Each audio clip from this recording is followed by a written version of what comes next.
भाइयों और बहनों, प्रेस के हमारे मित्रों, आप सबका यहां बहुत बहुत स्वागत।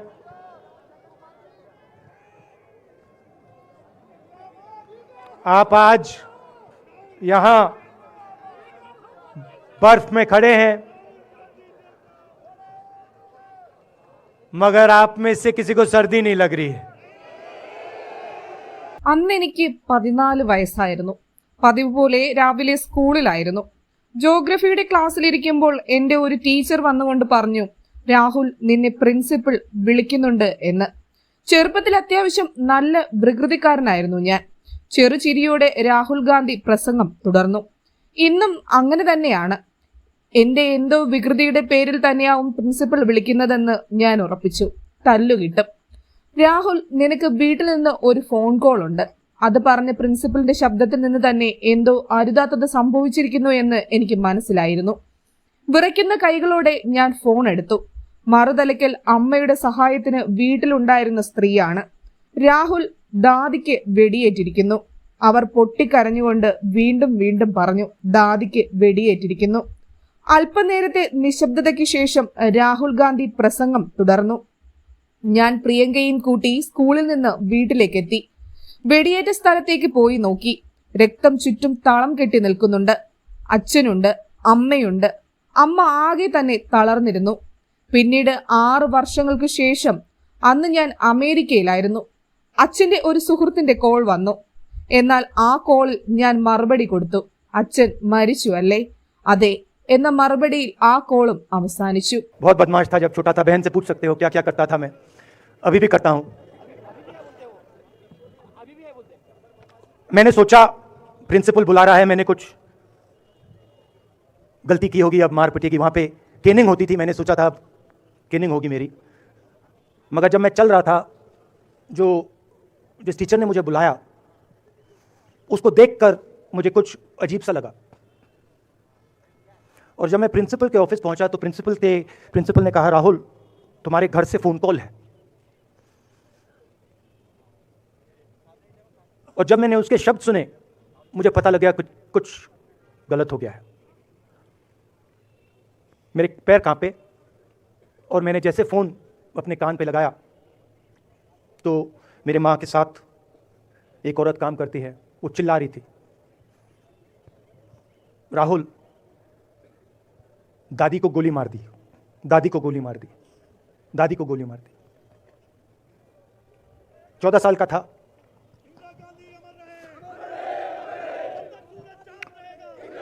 देखिए, ये जो मैं कह रहा हूं, ये जो मैं अभी कह रहा हूं, ये बात प्रधानमंत्री को नहीं समझ आएगी, ये बात अमित शाह जी को नहीं समझ आएगी, ये बात डोवल जी को भी नहीं समझ आएगी, मगर ये बात कश्मीर के लोगों को समझ आएगी, ये बात सीआरपीएफ के लोगों को समझ आएगी, ये बात आर्मी के लोगों को समझ आएगी, उनके परिवारों को समझ आएगी।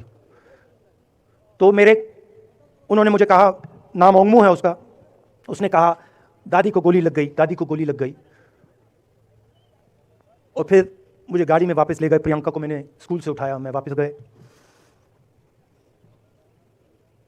और फिर मैंने वो जगह देखी जहां मेरी दादी का खून था।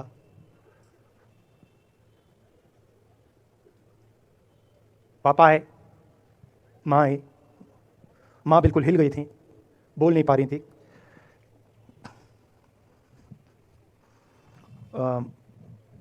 हाँ, നിങ്ങൾ ഇങ്ങോട്ട് ശ്രദ്ധിക്കൂ. ഈ സംസാരം അമിത്ഷയ്ക്ക് മനസ്സിലാവില്ല, മോദിജിക്ക് മനസ്സിലാവണമെന്നില്ല, എന്തിന് ഡോവൽജിക്ക് പോലും മനസ്സിലാവണമെന്നില്ല. കാരണം അവർക്ക് വേദന എന്നതിൽ വലിയ താല്പര്യമില്ല. എന്നാൽ കശ്മീരികൾക്ക് മനസ്സിലാവും. ഇവിടെ ചുറ്റും കൂടി നിൽക്കുന്ന പട്ടാളക്കാർക്ക് മനസ്സിലാകും. കാരണം ആയിരക്കണക്കിന് കശ്മീരികളുടെ വീടുകളിലേക്ക് ഇതുപോലുള്ള കോളുകൾ വന്നിട്ടുണ്ട്. हजारों कश्मीरी लोगों के घर टेलीफोन आया होगा, सेना के परिवारों को टेलीफोन आया होगा, वैसा ही टेलीफोन आया। पिता के एक दोस्त थे, उन्होंने मुझे फ़ोन किया और कहा, राहुल, बुरी खबर है। मैंने उनसे कहा, मैं जानता हूँ, पापा मर गए। कहते हैं हाँ। मैंने कहा धन्यवाद, फ़ोन रख दिया। तो मेरा कहना है मेरा कहना है, जो हिंसा करवाता है, जैसे मोदी जी हैं, अमित शाह जी हैं, अजीत डोवल जी हैं, आरएसएस के लोग हैं, वो इस बात को समझ नहीं सकते हैं, वो दर्द को समझ नहीं सकते हैं। हम समझ सकते हैं। पुलवामा के जो सैनिक थे, उनके बच्चों के दिल में क्या हुआ मैं जानता हूं। मेरे दिल में वही हुआ है।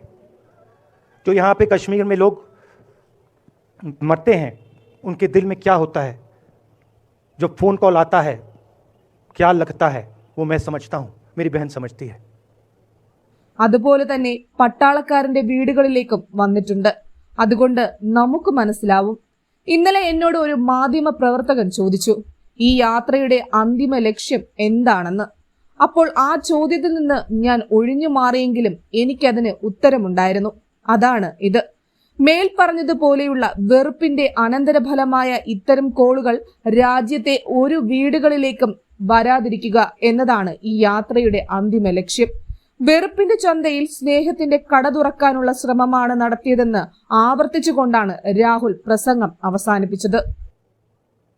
तो कल किसी जर्नलिस्ट ने मुझसे पूछा, यात्रा का क्या लक्ष्य है? कहा कि यात्रा क्या अचीव करना चाहती है, जम्मू कश्मीर में क्या अचीव करना चाहती है।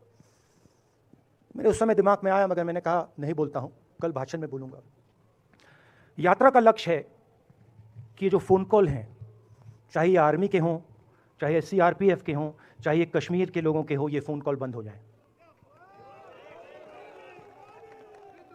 कि ये फ़ोन कॉल किसी बच्चे को, किसी माँ को, किसी बेटे को ना लेना पड़े। मेरा लक्ष्य ये जो फ़ोन कॉल हैं, इनको बंद करने का है।